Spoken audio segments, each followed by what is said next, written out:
आज हम निकलने वाले हैं एक ऐसे लाजवाब सफर पर, एक ऐसी कॉस्मिक जर्नी पर जो इंसानियत को अरबों खरबों किलोमीटर दूर ले गई। हम जा रहे हैं हमारे सोलर सिस्टम के आखिरी कोने तक, उस अंधेरे और बर्फीले इलाके में जहां सूरज बस एक मामूली सितारा जैसा दिखता है। जी हाँ, आज हम बात करने वाले हैं नासा के सबसे एम्बिशियस मिशन में से एक न्यू होराइजन मिशन के बारे में। एक ऐसा मिशन जिसे भेजा गया था उस मिस्टीरियस प्लेनेट प्लूटो के राज खोजने के लिए और उसके बाद आगे बढ़कर काइपर बेल्ट की अनजान दुनिया को एक्सप्लोर करने के लिए। तो अपनी सीट बेल्ट बांध लीजिए क्योंकि हम टाइम ट्रेवल करने वाले हैं इस मिशन के लॉन्च से लेकर उसकी अनोखी डिस्कवरीज तक। और साथ ही साथ हम ये भी जानेंगे कि आखिर अब ये स्पेसक्राफ्ट कहाँ जा रहा है।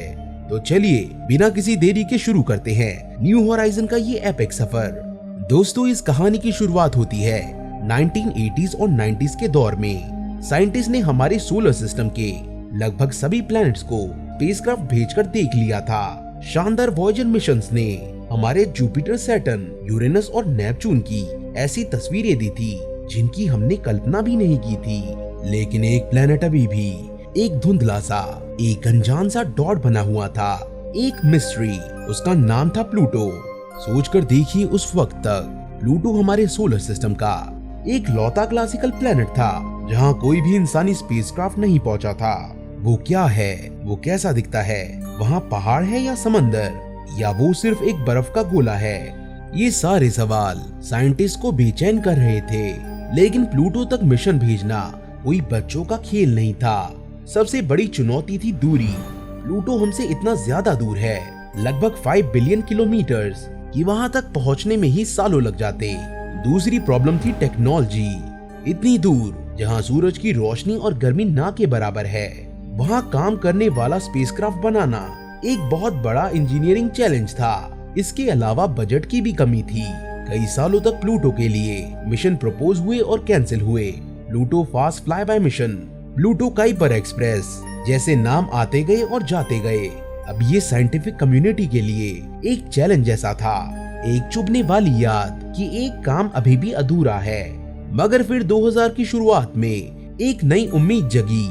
नासा के John Hopkins applied physics laboratory के साइंटिस्ट की एक टीम, जिसे लीड कर रहे थे a visionary scientist doctor Alan Stern. उन्होंने एक नया और जबरदस्त प्रपोजल रखा। एलन स्टर्न और उनकी टीम ने सालों तक यूएस गवर्नमेंट को मनाया और आम जनता को इसकी अहमियत समझाई। उनका कहना था कि हम अपनी पहली recognitions of the solar system को पूरा किए बिना नहीं रह सकते। इस मिशन का नाम था द न्यू होराइजन्स। इसका मकसद सिंपल था लेकिन बहुत ही एम्बिशियस। पहली बार प्लूटो और उसके चांद शेरोन को नजदीक से देखना और उसके बाद आगे बढ़कर काइपर बेल्ट के 1 या 2 ऑब्जेक्ट्स को भी एक्सप्लोर करना। कड़ी मेहनत और लॉबिंग के बाद आखिरकार नासा ने इस मिशन को हरी झंडी दे दी। और फिर सालों की प्लानिंग, डिजाइनिंग और टेस्टिंग के बाद वो ऐतिहासिक दिन आया। जनवरी 19, 2006 फ्लोरिडा से एक शक्तिशाली एटलस 5 रॉकेट आसमान को चीरता हुआ आगे बढ़ता है। इस रॉकेट के अंदर मौजूद था इंसानियत का दूत, द न्यू होराइजन स्पेसक्राफ्ट। ये लॉन्च कोई आम लॉन्च नहीं था। न्यू होराइजन को इतनी तेज स्पीड से लॉन्च किया गया कि ये आज तक का सबसे तेज मैन मेड ऑब्जेक्ट बन गया जो अर्थ से लॉन्च हुआ। इसने सिर्फ 9 घंटे में चंद्रमा का ऑर्बिट पार कर लिया। जरा सोच के देखिए, जिस सफर में अपोलो एस्ट्रोनॉट्स को 3 दिन लग गए थे, वो इसने सिर्फ 9 घंटे में पूरा कर लिया।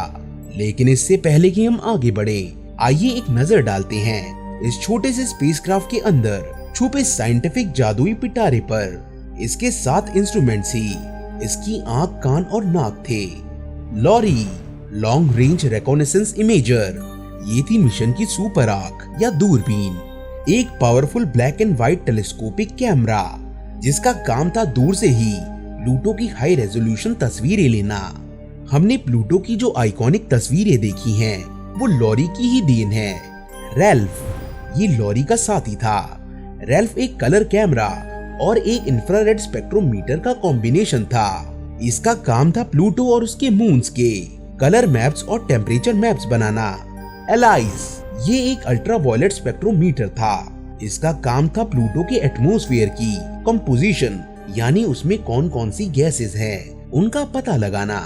स्वैप एंड पेप्सी, ये 2 इंस्ट्रूमेंट्स प्लाज्मा को स्टडी करने के लिए थे। इसका काम ये देखना था कि प्लूटो का एटमॉस्फेयर सूरज से आने वाले चार्ज पार्टिकल्स की स्ट्रीम, जिसे हम सोलर विंड कहते हैं, उसके साथ कैसे इंटरेक्ट करता है।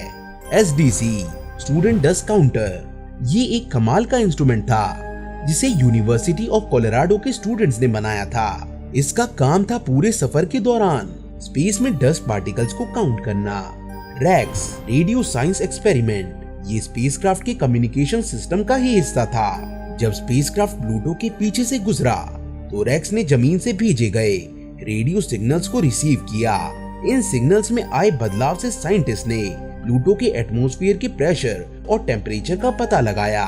तो इन 7 जादुई इंस्ट्रूमेंट्स के साथ न्यू होराइजन अपने अगले पड़ाव की तरफ बढ़ गया।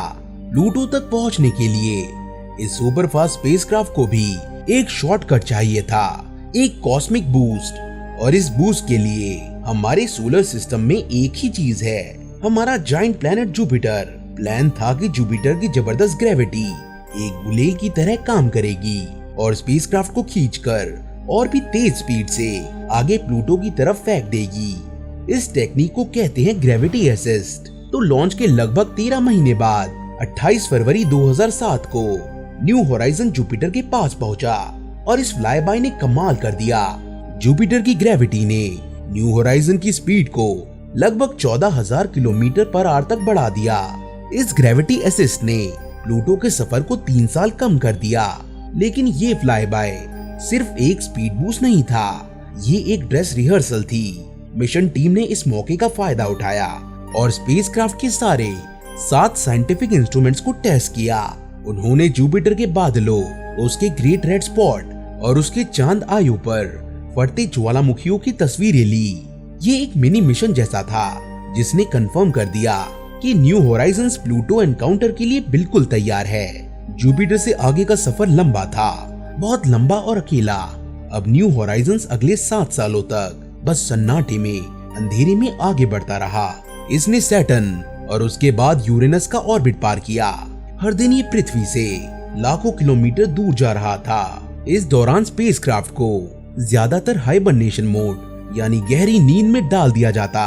ऐसा इसीलिए किया गया ताकि उसके डेलिकेट इलेक्ट्रॉनिक पार्ट्स की लाइफ बढ़ जाए और साथ ही साथ इसकी पावर भी बच जाए। मिशन कंट्रोल टीम साल में एक बार उसे जगाती, उसके सारे सिस्टम चेक करती और फिर से उसे हाइबरनेशन मोड में डाल देती।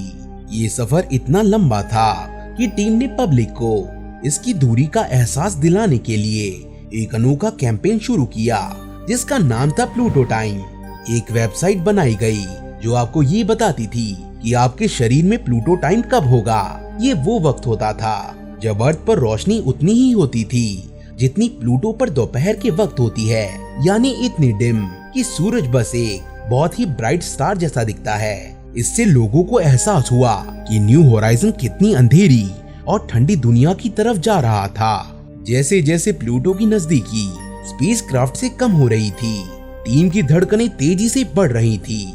सालों की मेहनत, अरबों डॉलर का मिशन और इंसानियत की उम्मीदें सब उसे एक दिन पर टिकी हुई थी, the day of the fly bye. और फिर 9.5 साल और 5 बिलियन किलोमीटर के सफर के बाद वो दिन आ ही गया। 14 जुलाई 2015 न्यू होराइजन लगभग 50,000 किलोमीटर पर आवर की रफ्तार से प्लूटो के सिस्टम से गुजरा। फ्लाई बाय के दौरान स्पेसक्राफ्ट को पूरी तरह से प्लूटो पर फोकस करना था, इसीलिए वो अर्थ से कम्युनिकेट नहीं कर सकता था। जमीन पर मिशन कंट्रोल में एक खामोशी सी छा गई। सब लोग सांसें रोके इंतजार कर रहे थे। क्या मिशन आखिरी पल में फेल हो जाएगा? क्या स्पेसक्राफ्ट किसी चट्टान से टकरा जाएगा? कई घंटों के इंतजार के बाद a faint signal from the edge of the solar system. New Horizon जिंदा था, उसने अपने काम को शुरू कर दिया। अब वो डाटा भेज रहा था जिसने प्लूटो के बारे में हमारी सोच को हमेशा के लिए बदल दिया। और जो तस्वीर हमारे सामने आई उसने पूरी दुनिया को हैरान कर दिया। वो धुंधला सा डॉट अब एक खूबसूरत कॉम्प्लेक्स और जिंदा दुनिया बन चुका था। प्लूटो के पास एक दिल था, a giant heart shape feature on its surface. ये तस्वीर साइंस हिस्ट्री की सबसे आइकॉनिक इमेजेस में से एक बन गई। हमने आखिरकार प्लूटो को देख लिया था। न्यू होराइजन ने जो डाटा भेजा उससे साइंटिस्ट को इतने सरप्राइजेस मिले जितने उन्होंने सपने में भी नहीं सोचे थे। चलिए अब हम देखते हैं प्लूटो की कुछ सबसे बड़ी डिस्कवरीज क्या थी। A young and active surface. Scientist के लिए प्लूटो का सरफेस सबसे बड़ा सरप्राइज था। उनको लगा कि सूरज से इतनी दूर ये एक ठंडी, मुर्दा और क्रेटर से भरी दुनिया होगी, लेकिन प्लूटो बिल्कुल इसके उलट निकला। उसका जो दिल है, जिसे अब टॉम्बैक रीजियो कहते हैं, उसका वेस्टर्न हिस्सा स्पुतनिक प्लैनेटिया एक विशाल मैदान है जो फ्रोजन नाइट्रोजन से बना है। ये मैदान बिल्कुल चिकना है और सबसे चौंकाने वाली बात, इस पर क्रेटर्स ना के बराबर हैं। इसका मतलब ये है कि ये सतह जियोलॉजिकली बहुत यंग है, शायद 100 मिलियन साल से भी कम पुरानी।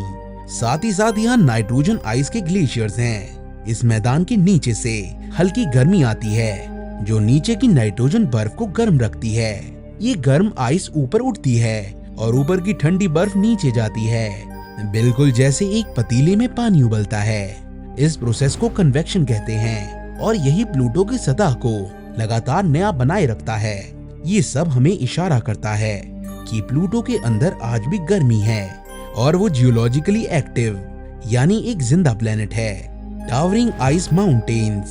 हमें प्लूटो पर पानी की बर्फ के बने पहाड़ मिले और कोई छोटे मोटे नहीं, आसमान छूते हुए पहाड़। इनकी हाइट 3 से 4 किलोमीटर यानी लगभग हमारे हिमालयास की छोटी छोटी रेंजेस के बराबर। सोचो इतनी ठंडी जगह पर जहाँ टेम्परेचर -230 डिग्री सेल्सियस तक गिर जाता है, वहाँ पानी की बर्फ पत्थर जैसी सख्त हो जाती है और इतने विशाल पहाड़ बना सकती है। इन पहाड़ों के ऊपर फ्रोजन मीथेन की बर्फ गिरती है, बिल्कुल जैसे हमारे यहाँ पानी की बर्फ गिरती है। अ हेजी ब्लू एटमॉस्फेयर।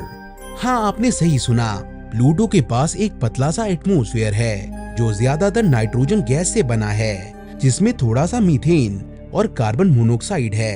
लेकिन सबसे खूबसूरत चीज जो न्यू होराइजन ने देखी वो थी इस एटमॉस्फेयर की नीली धुंध। जब स्पेसक्राफ्ट प्लूटो के पीछे से गुजरा तो सूरज की रोशनी ने इस एटमॉस्फेयर को इल्यूमिनेट किया और हमें दिखी हेज की एक नहीं, दो नहीं, बल्कि दर्जनों layers.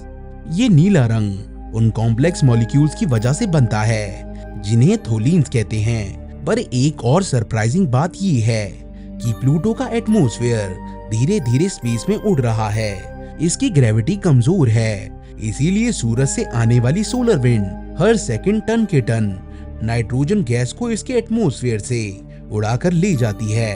A complex family of moons. Pluto अकेला नहीं है, हमने अब तक उसके 5 चांदों को डिस्कवर कर लिया है। शेरॉन, ये प्लूटो का सबसे बड़ा चांद है। शेरॉन इतना बड़ा है कि प्लूटो और शेरॉन को अक्सर एक बाइनरी सिस्टम कहा जाता है। शेरॉन भी एक फैसिनेटिंग दुनिया है। उसके नॉर्थ पोल पर एक अजीब सा लाल धब्बा है जिसे अनऑफिशियली मॉडोर मैक्यूला नाम दिया गया।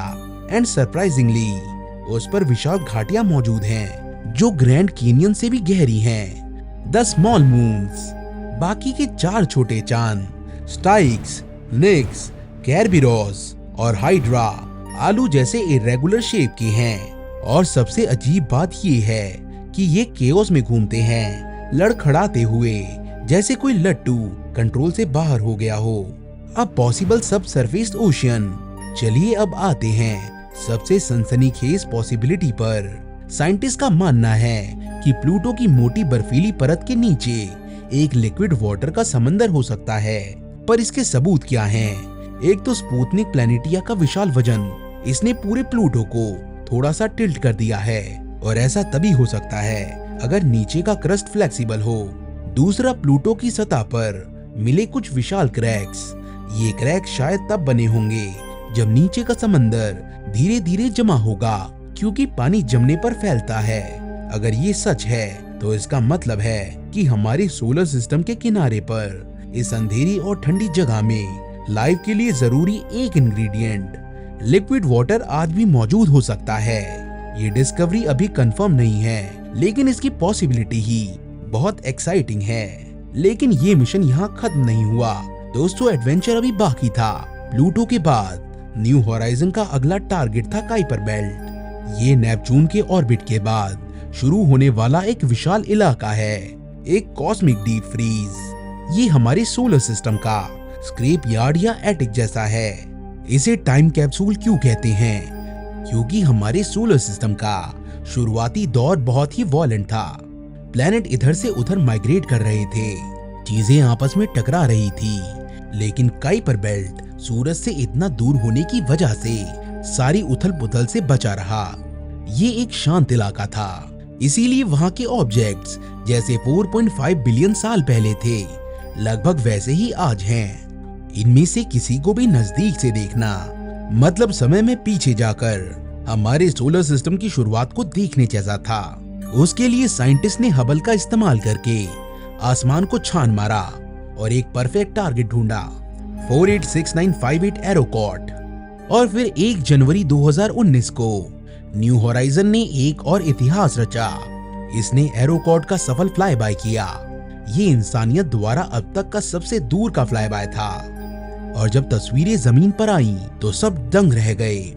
एरोकॉट एक कॉन्टैक्ट बाइनरी था, यानी 2 अलग अलग गोले जो आपस में जुड़कर एक हो गए थे। ये एक फ्लैट लाल रंग का स्नोमैन जैसा दिख रहा था। एरोकॉट का फ्लाई बाय शायद प्लूटो से भी ज्यादा इम्पोर्टेंट साबित हुआ, क्योंकि इसने हमें प्लैनेट की फॉर्मेशन की कहानी सुनाई। Gentle merger, not violent collision. सबसे बड़ी डिस्कवरी ये थी कि एरोकॉट के दोनों हिस्से आपस में बहुत ही धीरे धीरे हल्के से जुड़े हैं। उनके बीच कोई ऐसी निशानी नहीं है जो एक तेज टक्कर से बनती। इससे प्लैनेट फॉर्मेशन की एक अहम थ्योरी को सपोर्ट मिला, अ प्रिस्टीन प्राइमोर्डियल सरफेस। एरोकॉट की सतह बिल्कुल प्रिस्टीन है, यानी उस पर 4.5 बिलियन सालों में ज्यादा कोई बदलाव नहीं आया। इस पर क्रेटर्स बहुत ही कम हैं। इसका मतलब है कि ये सोलर सिस्टम की शुरुआत से ही ऐसी है। इसका जो अजीब सा लाल रंग है वो उन्हीं थोलिन्स की वजह से है जो उन्हें प्लूटो के एटमॉस्फेयर में दिखे थे। एरोकॉट को देखना ऐसा था जैसे हमने 4.5 अरब साल पुराने फ्रीजर से एक सैंपल निकाल कर देख लिया हो।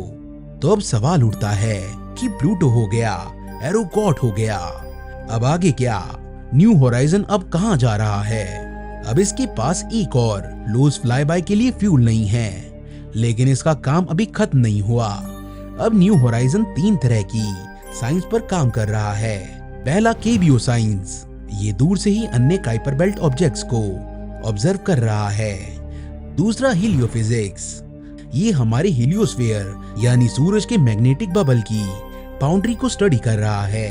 वॉयेजर प्रोब्स ने इस बाउंड्री को एक अलग जगह और अलग टाइम पर क्रॉस किया था। न्यू होराइजन एक तीसरा डाटा पॉइंट देगा जिससे हम इस बबल की शेप और बिहेवियर को बेहतर समझ पाएंगे। तीसरा एस्ट्रोफिजिक्स, अपनी यूनिक पोजीशन की वजह से न्यू होराइजन ऐसी चीजें देख सकता है जो अर्थ से देखना मुश्किल है। ये हमारी गैलेक्सी की बैकग्राउंड लाइट और दूसरी गैलेक्सीज को अलग अलग एंगल से देखकर अनमोल डाटा कलेक्ट कर रहा है। न्यू होराइजन एक न्यूक्लियर बैटरी पर चलता है जिसे आरटीजी कहते हैं। धीरे धीरे ये बैटरी कमजोर पड़ती जाएगी। साइंटिस्ट का अनुमान है कि शायद 2030s की आखिरी तक इसके पास इतनी पावर नहीं बचेगी कि वो अपने इंस्ट्रूमेंट्स चला सके या अर्थ से कम्युनिकेट कर सके। उस दिन ये मिशन ऑफिशियली खत्म हो जाएगा। लेकिन स्पेसक्राफ्ट का सफर अब भी खत्म नहीं होगा। जब इसका मिशन पूरा हो जाएगा, न्यू होराइजन्स वॉयेजर 1 और 2 की तरह एक साइलेंट एम्बेसडर बनकर इंटरस्टेलर स्पेस में हमेशा के लिए आगे बढ़ता रहेगा। ये अपने साथ स्लाइड टॉम्बॉक की थोड़ी सी राख भी ले जा रहा है। एक इंसान जिसने प्लूटो को एक धुंधले डॉट की तरह खोजा था, अब उसकी आत्मा उसी दुनिया से होकर अनंत की यात्रा पर है। What a beautiful tribute. तो दोस्तों, ये थी कहानी न्यू होराइजन्स की, एक मिशन जो इंसानियत के जज्बे, उसकी क्यूरियोसिटी और उसके करेज का सबूत है। एक छोटे से स्पेसक्राफ्ट ने हमें दिखाया कि हमारा सोलर सिस्टम कितना अजीब, कितना खूबसूरत और कितना सरप्राइजिंग है। इसने प्लूटो को एक नाम से एक जगह बना दिया। इसने हमें हमारे जन्म की कहानी सुनाई। न्यू होराइजन ने हमें याद दिलाया है कि एक्सप्लोरेशन हमारे डीएनए में है। हमेशा नए होराइजन की तलाश करना ही हमें इंसान बनाता है। इस मिशन से मिला डाटा आने वाले कई सालों तक साइंटिस्ट स्टडी करते रहेंगे। और हमारे ज्ञान के दायरे को बढ़ाते रहेंगे। दोस्तों, आपका बहुत बहुत शुक्रिया इस कॉस्मिक जर्नी पर हमारे साथ जुड़ने के लिए। आपको न्यू होराइजन मिशन की कौन सी डिस्कवरी सबसे ज्यादा पसंद आई? प्लूटो का जिंदा दिल, उसके नीचे समंदर की पॉसिबिलिटी, या एरो कॉर्ड का स्नोमैन? अगर आपको ये वीडियो पसंद आई और आपने कुछ नया सीखा तो प्लीज इस वीडियो को एक बड़ा सा लाइक दीजिए। इसे अपने दोस्तों और फैमिली के साथ शेयर कीजिए। अगर आप इस चैनल पर नए हैं तो ऐसे ही और एक्साइटिंग स्पेस स्टोरीज के लिए सब्सक्राइब करना मत भूलिएगा। मैं मिलता हूँ आपसे अगली वीडियो में एक नए एडवेंचर के साथ। तब तक के लिए कीप लुकिंग अप और आपका बहुत बहुत धन्यवाद। I'll see you in the next one.